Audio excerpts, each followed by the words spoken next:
You all look so beautiful. Everyone's in whites and creams and beiges. My daughter did a project in her pre-K class last year, and it was like, my mommy, right? My mommy loves this. And it was like, my mommy's favorite color is beige. And I was like, I don't own anything beige. And that was hilarious that she even knows that that's a color. But today, she's right. We're all in creams and beiges. You guys, let us resist the temptation to start to be sad right now. We're here now. And right now is so good. So let's be here. Honestly, that's such an important practice, right? Not to be in the future, but to be here now.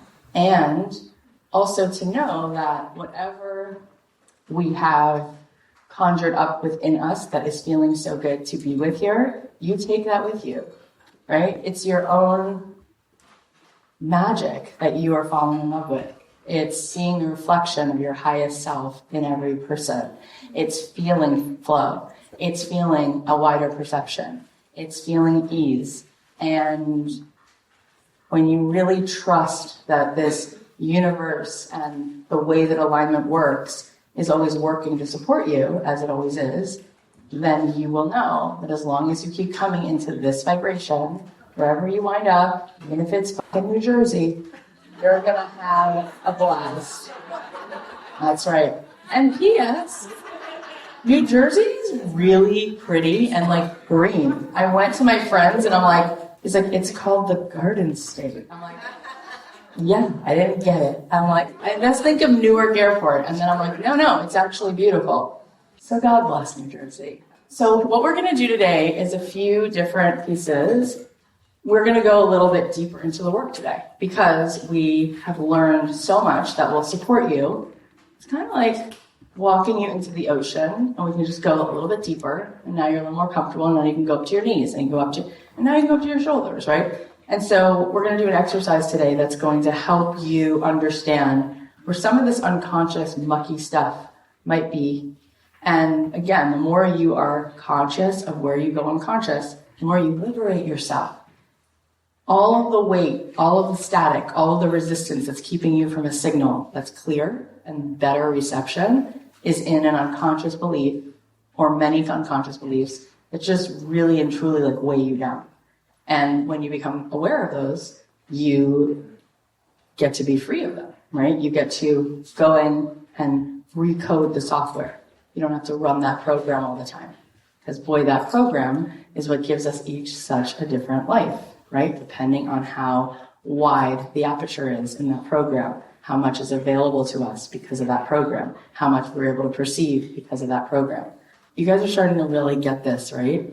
And it's amazing when you like get it here, but then eventually you get it here, and then eventually you get it here, and now you get it here. And now you know that it's like, wow, I can feel when I am interacting with this field, and I am just like allowing for this field and me to really connect in a way where there's full alignment. And at that point, life is so easy. And we were talking yesterday about the concept of work, and Kate said, I like work, I just don't like hard work. And we're conditioned into believing that it's hard. And I always say, you don't really want a job because you want to do your life's work. And when you're doing your life's work, it's a calling. It doesn't feel hard. It feels free. It feels amazing. It feels like flow. And so the irony of it is, the more I've had success, the less I've worked hard, right? So to get from zero to, let's say, $500,000, I put in a lot of work. And then to get to $1 million, I feel like I put in some more work. And then to go from $1 million to $5 million, I feel like I stopped working hard because I worked from flow. And then it just can keep going from there. And that was the easiest part.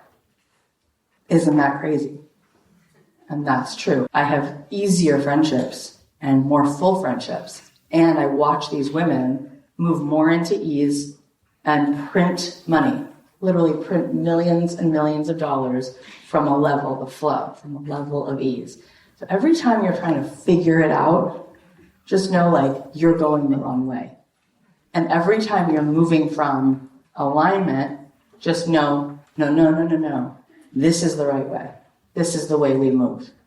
That's a different orientation. That's really what the Divine Feminine is here to teach the globe, right? The more open, the more ease, the more connected, the more flow, the more we create, co-create, design, manifest. And that is the magic trick. I didn't let you talk at all yesterday. Not on purpose, but just so much. Would you like to say anything about that before we meditate this morning? Yeah, I do, because it was actually something I was thinking about when we were doing that life circle yesterday, where it can be very vibey for us to feel into the limitless possibilities that are here in the expansion. And then when we bring it into our day-to-day life, we still are showing up, right, according to our current program, which is not what most of you had written down on that check. And when Cathy says it got easier from 1 to 5 million, because she's in flow, to me, part of what she's saying is it was easier for me to keep choosing courage at that point. And I calibrated in to continuing to choose courage. Because what's hard is being vulnerable, right? And allowing ourselves to just be fully present in a way that we don't normally allow ourselves to be. And that's the piece that will sometimes trick us, and we'll think, this doesn't feel aligned because it doesn't feel really flowy when I'm terrified, right? And that's the piece that we have to discern the difference between. Like, are we trying to effort and think our way there? Or can we feel that something's aligned and also acknowledge that the fear is present, and we have to find the courage to show up and keep showing up.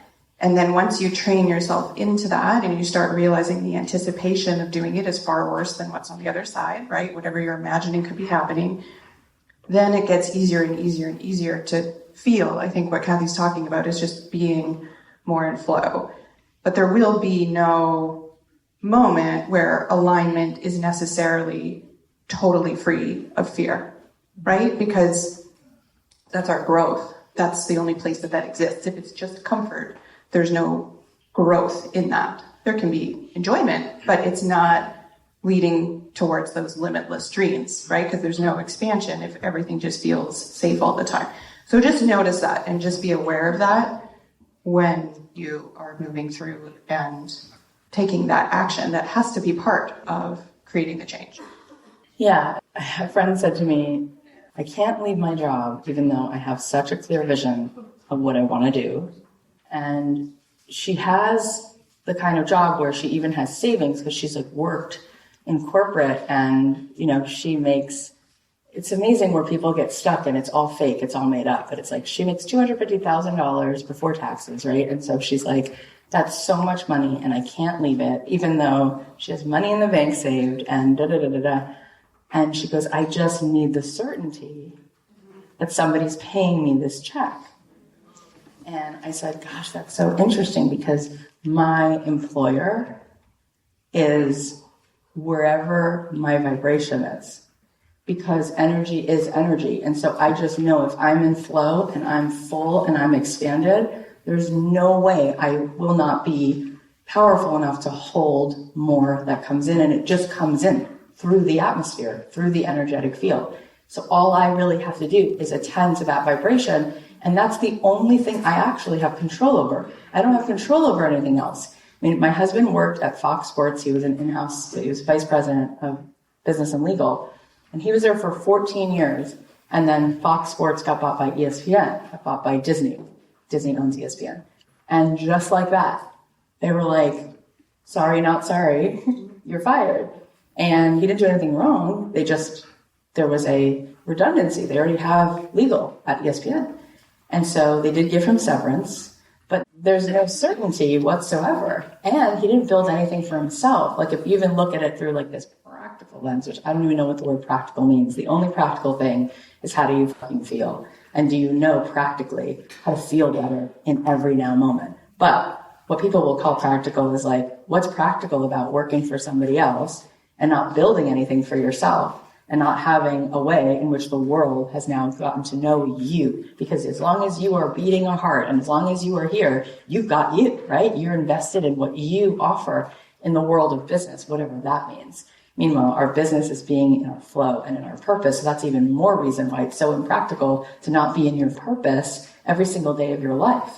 It's like, oh, I'll just take the best years of my life and not be in purpose. Unless, for some people, they very much are in purpose. My daughter's kindergarten teacher this year, she became a friend of mine because she's so in purpose. And that's perfect. That's great.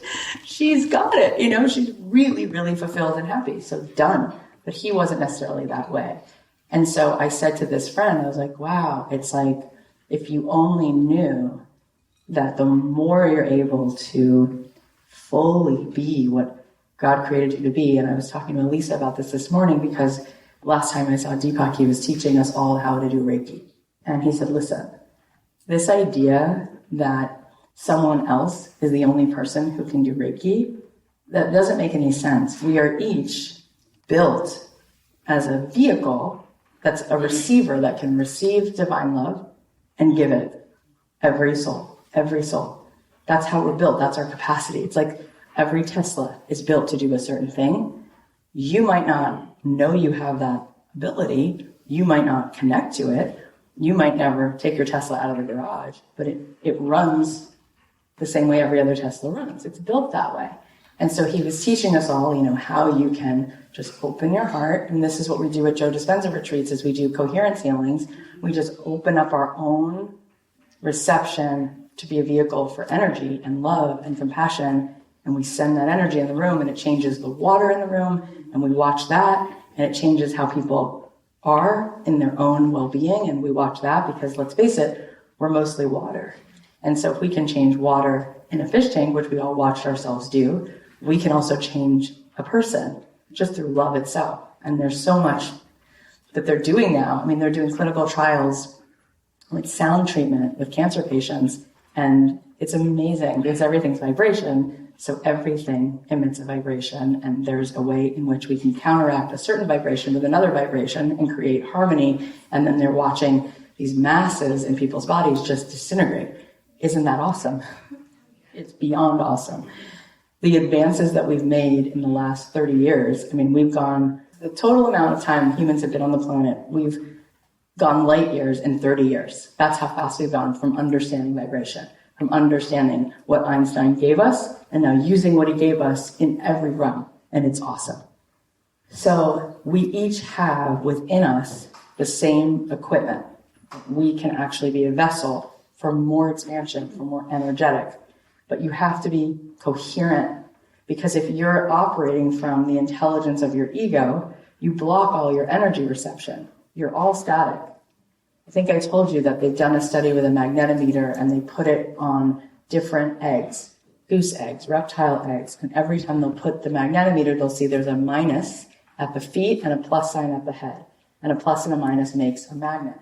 And they do this with a mother carrying a baby, and wherever the baby's head is a plus sign, wherever the baby's feet is a negative.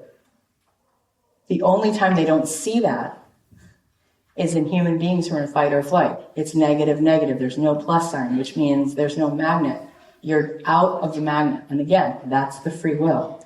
You're choosing a perception that the environment is scary. When the environment is scary, all blood rushes to your extremities. There's no way your body's able to create or repair because very literally your body goes, I'm in danger. It does that when you're stressed. It does that when you're upset and you're ruminating over what you should have said to your ex or why you're still pissed at your mother-in-law. It's always them firing this. I can't be in creative mode. I can't get the download because everything needs to be used to manage what's scary about the environment. That's all coming from perception, and then that takes you out of flow. So there's a lot that you can learn about this, and this is what I've spent the last 20 years of my life studying, and I can keep studying it forever. I find it so delicious and interesting. But the point being, each one of you is that Tesla. You've already been built as the most premium vehicle that could ever be made, and that vehicle is not meant to sit in a garage. It's not meant to be afraid of the environment. It's meant to go in the snow, in the ice. It's meant to traverse the earth, right? All of that. That's what it's meant to do.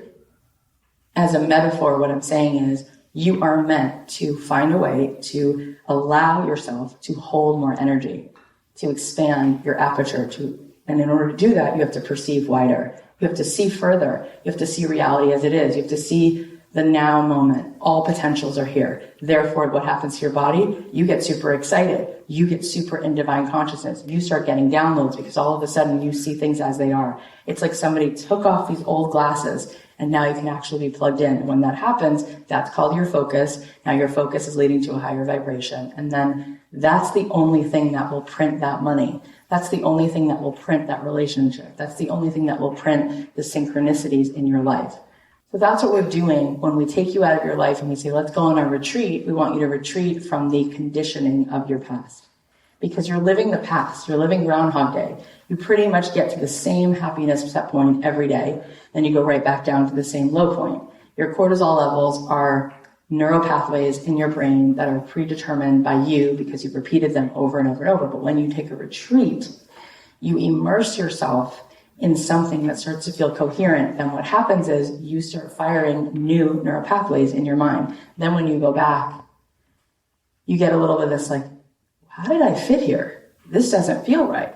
And it's kind of like in Groundhog Day, Ned Ryerson, remember?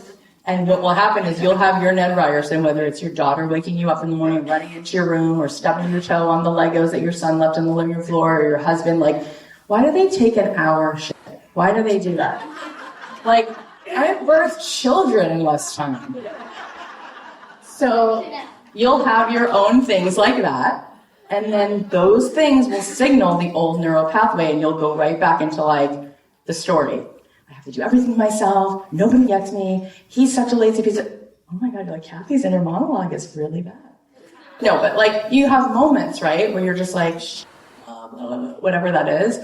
When you retreat from that, you're not getting the same trigger, right? It's not putting you back in the same program. And you're practicing firing new neural pathways and you're practicing moving into new expansion. And so that's good because your brain has this neuroplasticity. So you will find, no doubt about it, that when you go back, there's more coherence for you and you're not as easily triggered. And you'll also have Dispenza, when we leave his retreats, he calls it Dispenza influenza. He's like, you're going to go home and like 4 days later, just be like wanting to like rage because you're going to be so frustrated that you were so high and you want to sustain that. But that's inevitable and that's okay. And there's no way around that because this is so high. However, I can tell you from lived experience, this is only evidence of what's to come. And so there'll be more retreats. And there'll be more opportunities that you create in the flow in your own reality, in your own stream, which will feel so good. And that's all coming because you printed that. You 3D printed that, and now it's on layaway, and that's coming this fall. You printed it over the last 3 days. It's good. You literally did that in the last 3 days. So that's exciting. That means the energy work you just did is showing up already. It's now coming, but you do have to keep that pot on the boiling water. Do you want to say something that we were just talking about? I thought that was a really helpful point about, I said to Colleen, I was like, oh my gosh, it's amazing to me because my whole shticky thing is always, do I stay in LA or move back to Florida? Because I'm half, right? I've spent 20 years right now. I've been in LA since 2003, and I grew up right here in Boca Raton, Florida. And I moved to LA when I was 23, and now I'm 44. So I've literally lived half of my life. Well, because I spent 3 years in Israel before I went to Jerusalem, before I went to LA. So I lived here till 20, went to Jerusalem, then moved to Los Angeles. So that's actually like perfect, because like learning all this quantum magic is like the middle, like that's like the stone on the necklace between this part of my life and that part of my life, which makes a lot of sense. And so I've had this like, okay, we're now at equal points. Do I stay here? Do I go somewhere else? Do I go back? Like it's always this thing. And it's always there for me, and it's fascinating. And Colleen and I have had 1,000 conversations about it, maybe 1,015 conversations about it. And sure enough, I said to her, the part I can't feel into is being back in Boca and getting the expansion of what I have in LA. And look at my life this week. It's like insane. Then Sarah Platt-Finger comes yesterday, and she and I are new friends, and she was like saying, I can't wait till you come down, we'll have lunch.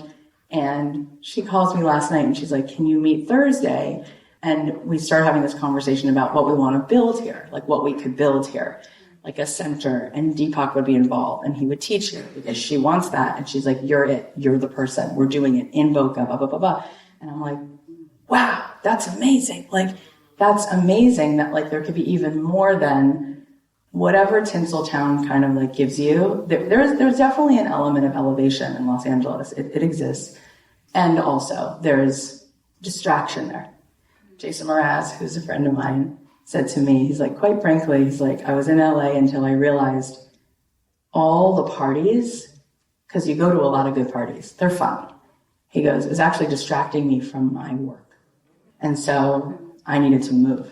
And so he moved down to San Diego, and I was talking to him about it, and he was like, yeah, what if the next level for you is like stepping in? And I said to Colleen this morning, I was like, Wayne Dyer is the first person I ever read when I was like 15. He lived his whole life in Boca Raton, Florida. I just think that that's fascinating. So I turned to Colleen, because we're always working on our own stuff. And I go, how is it that I'm able to still flow there and manifest this when I feel like I've got my static thing going on with where I live? And tell them what you said, because it was awesome. Well, I just think it's important that we always remember, like when we're in this work, and aware of the significance, like Cathy was just talking about, of where is our vibration, right? Where are our thoughts? Where are we trending? That sometimes we almost feel like unless we're exclusively trending positive, like we're screwed, right? And listen to this. This is so good. Keep going. Because everyone's like, yeah, help me. That's the big reveal. I'm not positive all the time. Okay, go ahead.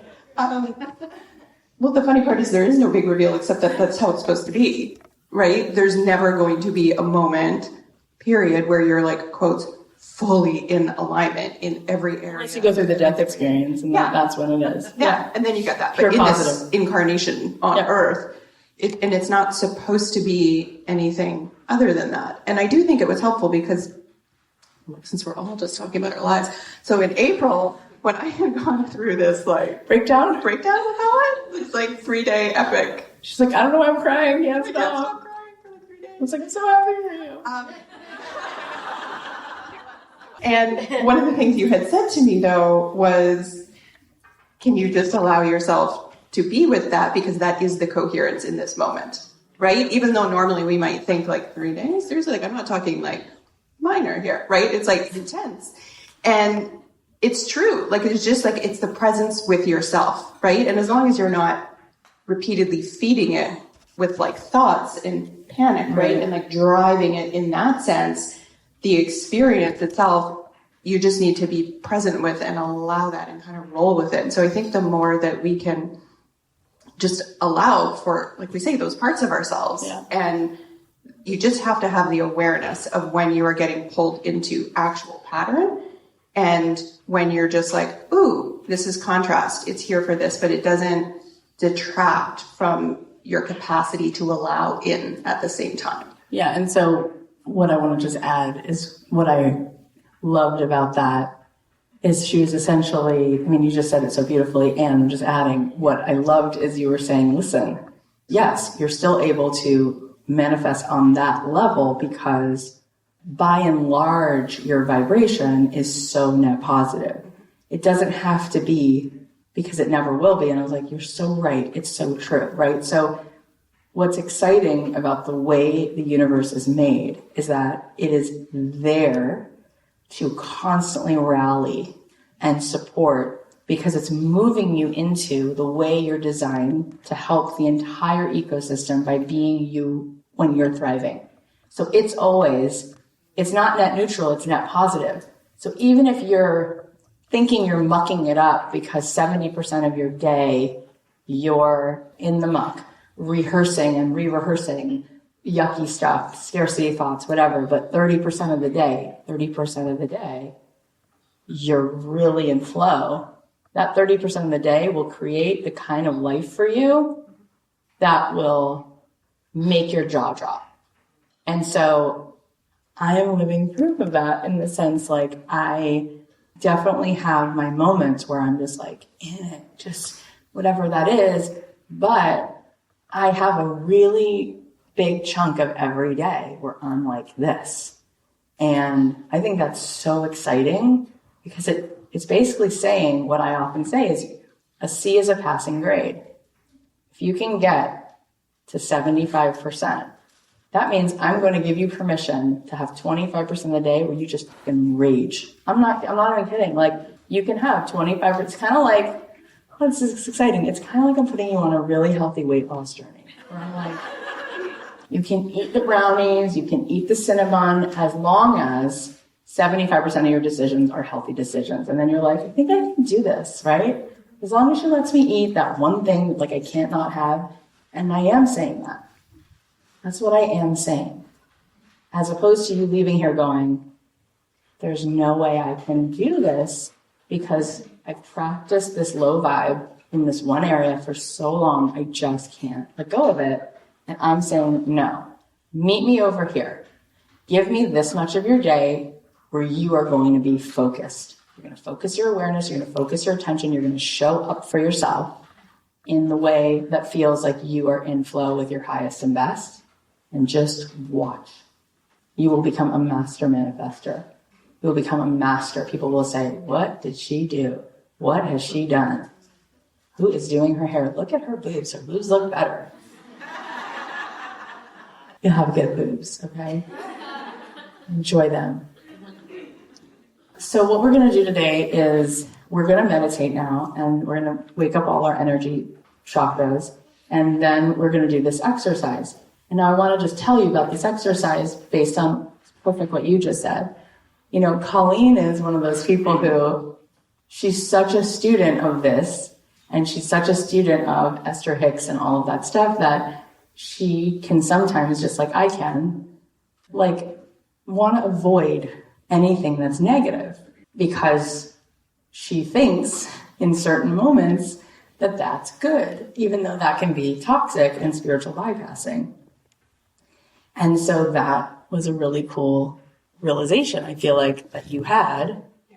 Being coherent, as you said, is being with whatever you need to be with in the moment, right? They've done studies with parents and children. I'm sure some of you are therapists. I've only been to therapy many years of my life. But there's this beautiful study that my therapist used to tell me about because it was one of those therapy experiments where no matter how many times they did it and no matter what generation, it would just always produce the same results. And it's the attachment stuff, right? It's all that attachment parenting and attachment style and who we become as a result of our attachment stuff.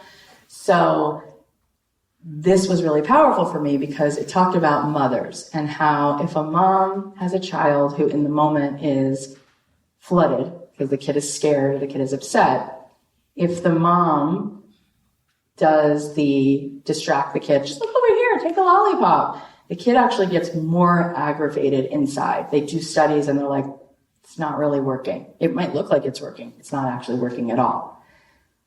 If the mom says, stop it, don't do that, even if the kid stops, not working at all, more anxious, more upset. But if the mom mirrors it, goes right to it and goes, I see that. I see that you're scared. I see you're upset. You're really upset now. The kid's anxiety goes right down because the kid feels seen. What that does is that over the course of that child's life, that child then knows how to self-soothe because it knows how to name for itself, this is anger, this is fear, this is grief. Okay, or even, as we talked about this week, which is really important, this is joy. It's scary. Okay, this is joy. I'm on a Zoom call with the head of Simon & Schuster, and she's offering me hundreds of thousands of dollars. I might need to take my nervous system down a little bit. This feels really scary. This actually doesn't feel fun, even though I'm really happy, right? All of that is what happens when you choose to be with what is. So that asana that Sarah was talking about yesterday is not resisting.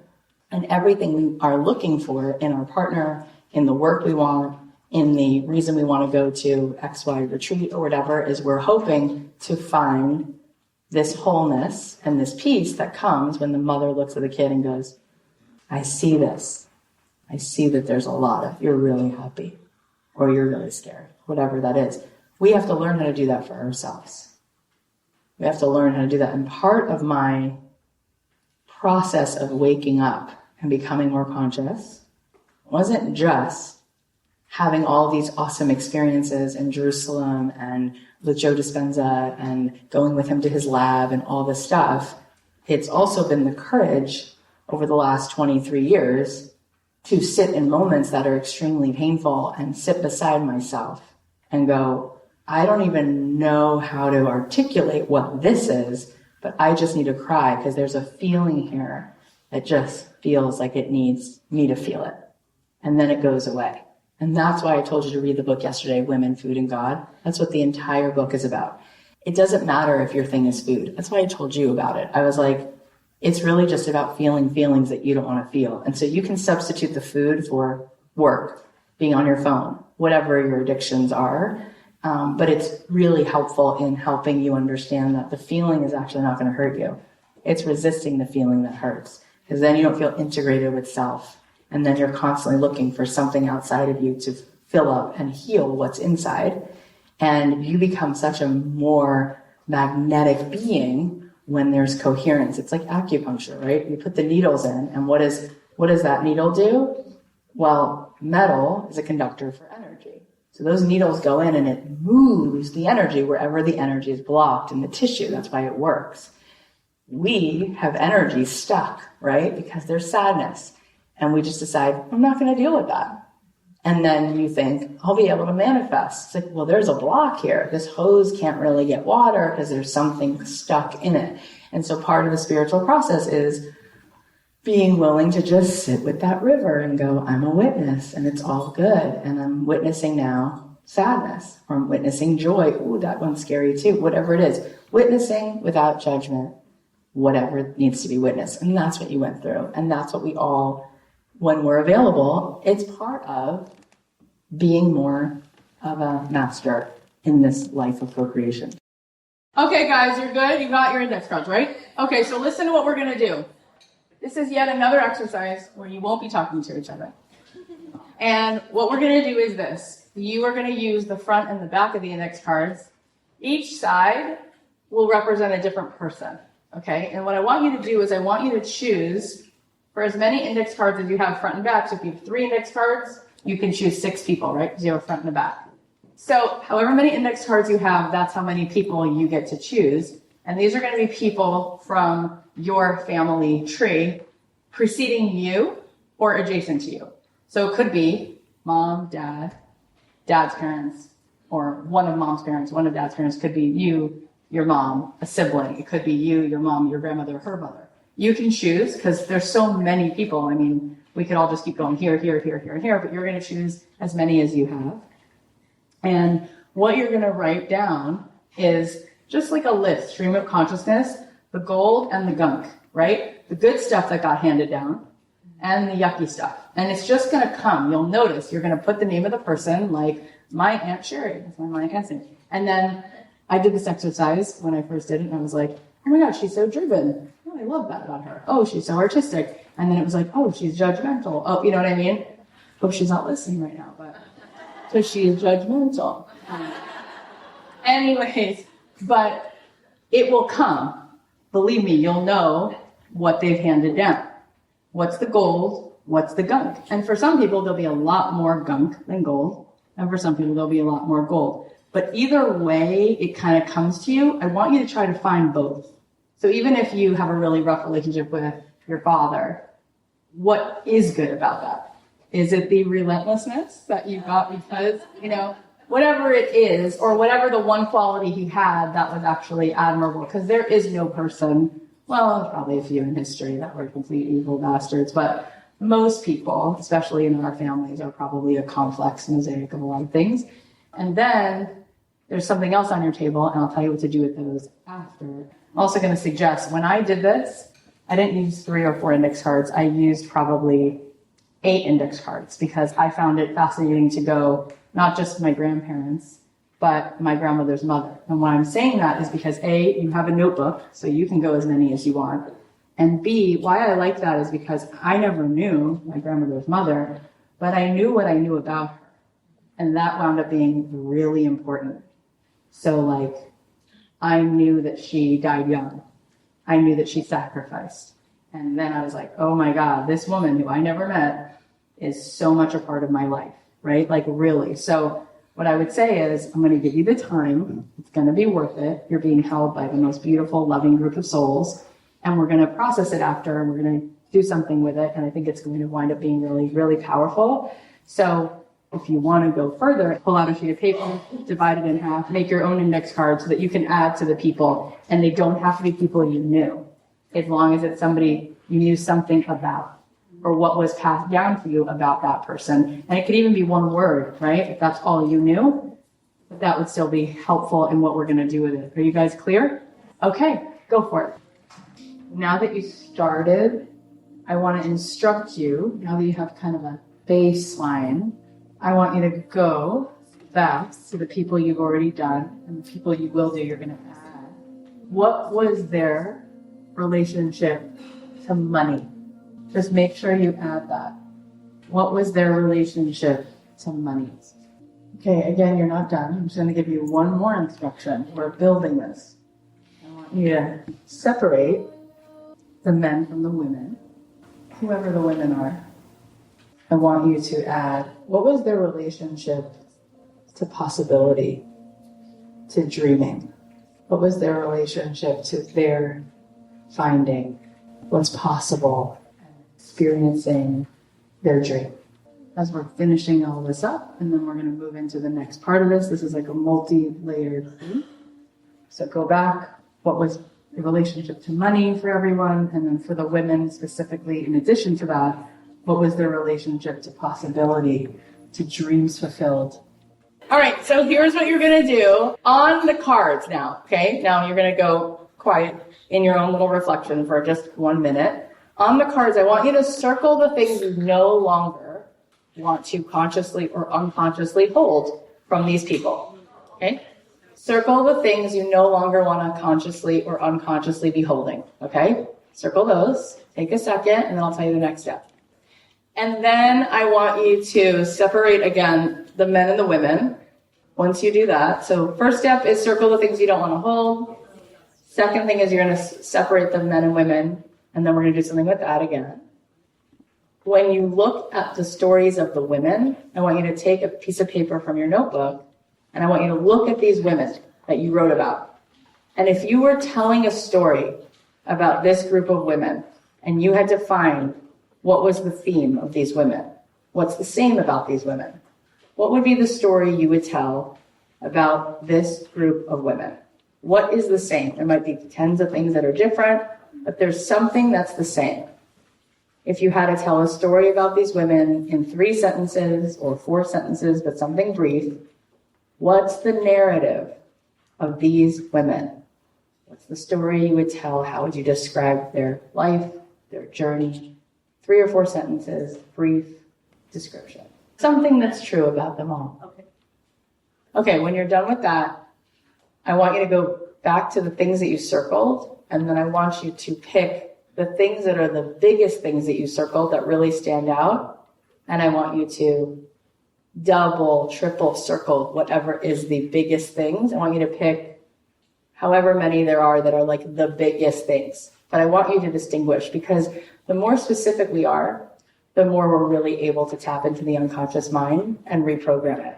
And so it does ask us to be deliberate. It does ask us to be hyper aware of where we are unconscious of things. And therefore, circle the things that are the biggest, most heavy things that you wrote in those little bios. What are the heaviest things, and circle those, and circle them multiple times that they stand out. And then I'll tell you what to do next. Negative. The things that you would not want. Not the big good things, but yeah, on male and female. The things that you would not want. The next thing you're going to do is you're going to take scissors, and you are going to cut out those biggest things that you do not want. You're going to cut those out and make a pile of them, but hold on to them. You're going to cut out the biggest things. And yes, your page is double-sided, so some of them might overlap, and that's okay. Just do your best. It's not a perfect science. Cut out those things and put those in a pile and don't lose them, because we're going to do something really, really powerful with those things. Okay, now with the other things that are there, I want you to make a pile of things you actually want to keep. And so if there's any one or two things that stand out to you, you could actually make a pile of things you actually want to keep. And if you don't have anything in either pile, that's okay. You don't have to judge which one's bigger or smaller. I just want you to cut out the things that you don't want, put those in a pile. And then everything else that you want to keep, put that in a pile. And it doesn't have to look pretty and it doesn't have to make sense, because that has nothing to do with it. You're making a pile of the things you don't want, and then looking at everything else and making a pile of anything that you might want to keep. You're going to cut that out and make a keep pile. So you're just doing a Marie Kondo, 2 piles. Can you imagine if Marie Kondo was a therapist and then did it this way? She kind of is. All right, right now you're just making a throwaway pile, a keep pile. In a moment, I'm going to ask a few different people to volunteer to go through this process. And then at some point, you're all going to have a chance to come up here and visit what is down here on the stage. You're all going to get to it. So whether or not you get called on and volunteer, you all get to go through this process, okay? Raise your hand if you would like to participate. Maryam? Okay, you first. So the first thing I'm going to ask you is, what was good that you want to keep? Even if there's one thing or 3 things, what was good? And you know what? Come up here and do it. Come up here. So she's going to notice when she comes up here that there's this like white linen cloth with some flowers in the middle, which is a new addition for just now. You'll see why. So tell us, what was good you want to keep? Very caring and very giving and willing to help and ask for help. Who is that? That's my mom. Okay, I can see that in you. Anything else that was really good? Before you go into that stuff, and this might be a really painful process, and this might not be, and it doesn't matter. And it's not like you get more out of it if yours is painful, and it's all whatever it needs to be, and we're all just here to go through this process, this transformation.